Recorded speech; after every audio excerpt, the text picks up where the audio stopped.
नमस्कार, जय हिंद साथियों। मैं आपका साथी राजपाल स्वागत करता हूं मेरे सभी विद्वान और नौजवान साथियों का स्टडी एग्जाम एकेडमी में।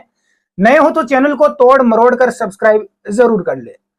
साथियों, आज हम कुछ महत्वपूर्ण जानकारी यानी कुछ बातचीत करेंगे खास आपसे। बहुत सारे मेरे ऐसे विद्वान साथी है जो मेरे पास में व्हाट्सएप पर, इंस्टाग्राम पर एसएमएस करते रहते हैं और आपकी जब मैं बातें सुनता हूं कि सच में मुझे खुद को रोना आ जाता है कि स्टूडेंट की ये हालत है। बहुत सारे ऐसे लोग हैं। आज मैं कुछ यहाँ पर आपको कमेंट जो रीड करके बता रहा हूँ, पढ़ के बता रहा हूँ, आप 1 मिनट का समय निकाल कर एक बार पहले आप जरूर देखें। उसके बाद में मैं आगे आने वाली वैकेंसी के बारे में बात करूंगा। तो सबसे पहले मैं किसी स्टूडेंट का कभी नाम उजागर नहीं करता हूं और मैं करना भी नहीं चाहूंगा कि किसी को अपनी बेइज्जती फील होती है। एक स्टूडेंट का कमेंट यहाँ पर आया है कि सर मैंने रीट मेंस हिंदी से एग्जाम दिया था, रीट का हिंदी से, लेकिन मेरा सिलेक्शन नहीं हुआ। क्या करूं सर, मैं बहुत टेंशन में हूं, पढ़ाई में मन नहीं लगता, अब क्या करूं। एएसआई, महिला एएसआई असिस्टेंट सब इंस्पेक्टर की जो वैकेंसी आई है, इसकी तैयारी करूं या नहीं, कुछ समझ में नहीं आ रहा। घर वाले मुझे अच्छा बुरा बोल रहे हैं, क्या करूं, कुछ समझ में नहीं आ रहा है, प्लीज मेरी हेल्प करें। परिवार वाले शादी करने के लिए बोल रहे हैं कि अब शादी हो गई। देखो, ये सबसे ज्यादा प्रॉब्लम गर्ल्स की रहती है, लेडीज की। 18-20 की उम्र हुई, घर वाले टॉर्चर करने लग जाते हैं कि अब शादी करना है, क्योंकि एक पिता की सबसे बड़ी जिम्मेदारी होती है कि उसका बेटा बेटी उसकी शादी करना है, सबसे बड़ी जिम्मेदारी है। और एक यहाँ पर जो गर्ल्स है जिसकी 18-20 उम्र होने के बाद में हर माता पिता यही चाहता है कि उनकी शादी करके उन्हें ससुराल भेज दें।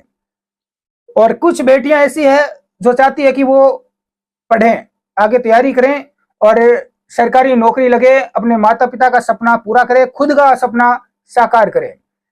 1-2 एग्जाम देती है, 2-4 एग्जाम देती है, बीएड कर लेती है, बीएसटीसी कर ली, टीचर का एग्जाम दिया इन्होंने जैसे, लेकिन 1-2 वैकेंसी में अच्छी तैयारी की, कोचिंग भी की, लेकिन सिलेक्शन नहीं हुआ। अब घर वाले सुना रहे हैं, दो बात सुनने को मिल रही है, क्योंकि घर वाले लड़के को तो, बेटे को तो पढ़ने के लिए भेज देते हैं, लेकिन बेटी को नहीं भेजते हैं, बहुत ही कम। तो कहीं ना कहीं आपको बिल्कुल इस प्रकार से टूटना नहीं है, डिमोटिवेट नहीं होना है और आगे भी अपनी तैयारी को, संघर्ष को जारी रखना है। अभी हो सकता है 1-2 साल और अभी आप और शादी ना करें, चल जाएगा, कोई दिक्कत नहीं है। शादी करना जरूरी नहीं है, क्योंकि ऐसे मैंने बहुत सारी लेडीज देखी है जो शादीशुदा है, जिनका मैसेज आता है, कमेंट आता है, व्हाट्सएप पर मैसेज आता है कि सर जब मैं अपनी किसी दोस्त को देखती हूँ जो मेरी साथ में पढ़ती थी, जो कि एसआई बन गई, पुलिस में लग गई या कहीं और लग गई, उनकी अच्छी लाइफ बन गई, सेटल हो गई, मेरा सरकारी नौकरी का सपना अधूरा ही रह गया। तो उनको दुख होता है शादी करने के बाद। तो शादी की जल्दीबाजी लड़का और लड़की आप ना करें, अभी अपने करियर पर ध्यान दें, अपना करियर बनाएं।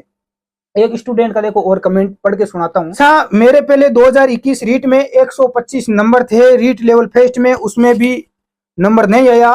रीट 2023 में 160 आए हैं, पर पेपर में ज्यादा सवाल कर दिए इसलिए माइनस मार्किंग वगैरह हो गई होगी। इस खुद पर विश्वास नहीं रहा कि अब किसकी तैयारी करूं, सिलेक्शन होगा या नहीं होगा। एक तरफ से परिवार वाले शादी का प्रेशर बना रहे हैं कि बस शादी करना है, ये करना है।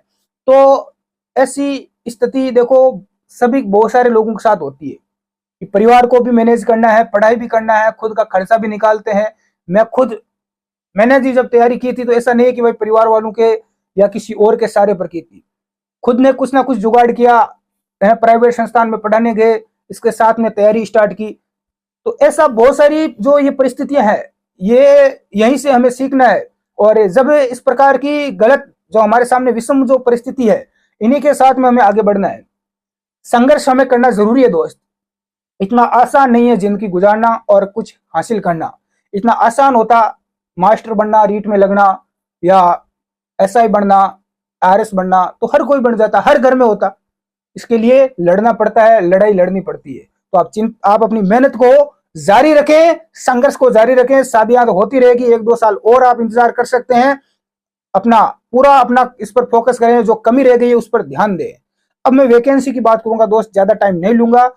सबसे बड़ी जो वैकेंसी राजस्थान पुलिस कांस्टेबल, बहुत सारे मैसेज आ रहे कि आएगी या नहीं आएगी। दोस्तों अभी चुनाव आ रहे हैं विधानसभा के, तो आप सोच रहे हैं कि वैकेंसी आएगी या नहीं आएगी, तो आपको बता दूं कि अभी आचार संहिता लागू नहीं हुई है, तो पुलिस कांस्टेबल की वैकेंसी भी आ सकती है। जिसने सीईटी में अच्छे नंबर है तो वो तैयारी करें, क्योंकि सीईटी लागू है। दूसरी वैकेंसी महिला एएसआई असिस्टेंट सब इंस्पेक्टर की अगले महीने में आ रही है, जुलाई के अंतिम सप्ताह तक आ जाएगी। तो आप महिला एएसआई की जो लेडीज है, जो गर्ल्स है, वो तैयारी करें। Number 3, Rajasthan police SI sub inspector की, जिसमें कोई भी कर सकती है, कोई भी गर्ल्स है बॉयज है सभी कर सकते हैं, तो उसकी भी आप तैयारी करें।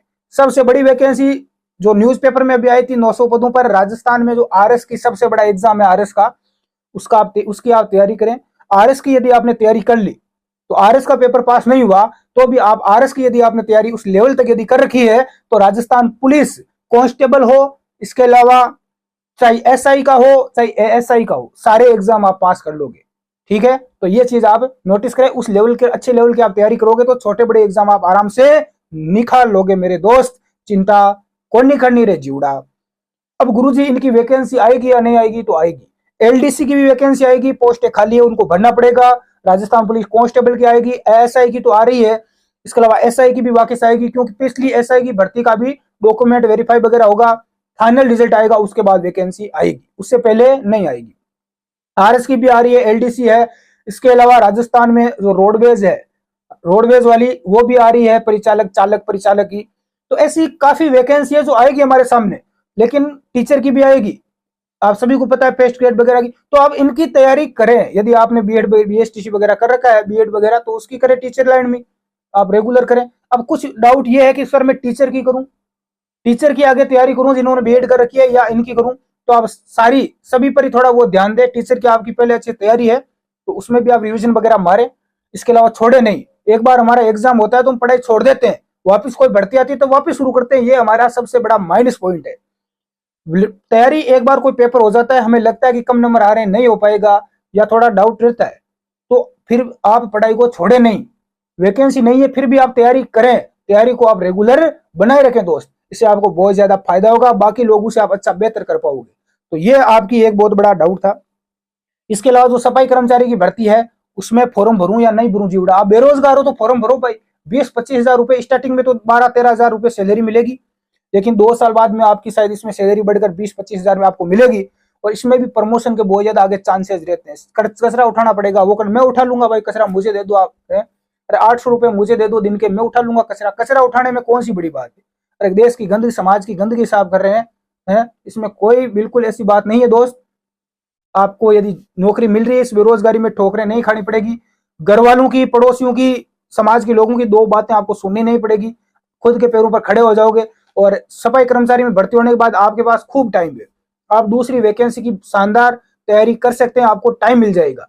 इसलिए आप इन चीजों को इग्नोर करें, जो फालतू की चीजें हैं, जो लोग डिमोटिवेट कर रहे हैं, आप उनको छोड़ें और अपनी तैयारी पर ध्यान दें। बाकी आपको कुछ पूछना है, कुछ डाउट रह गया है, तो मुझे इंस्टाग्राम पर, टेलीग्राम ग्रुप में, टेलीग्राम पर या व्हाट्सएप पर, कहीं पर भी आप पूछ सकते हैं। और मैं कोशिश करूंगा एक ऐसा संस्थान ओपन करने की जहां पर जो लोग तैयारी करने में सक्षम नहीं है, जिनको सख्त तैयारी करने की आवश्यकता है, उनको मैं वहां पर तैयारी करवा सकूं। इसके लिए एक बड़ी टीम का हम गठन कर रहे हैं, एक बहुत बड़ा संस्थान हम ओपन कर रहे हैं, जहां पर हजारों की तादाद में युवा अपने करियर को बना सकेंगे, अपना जो सपना है वो साकार कर सकेंगे, जहां पर उनको कोचिंग की सुविधा मिलेगी, रहने की सुविधा मिलेगी, सारी सुविधा हम वहां पर उपलब्ध करवाएंगे। धन्यवाद साथियों, जय हिंद।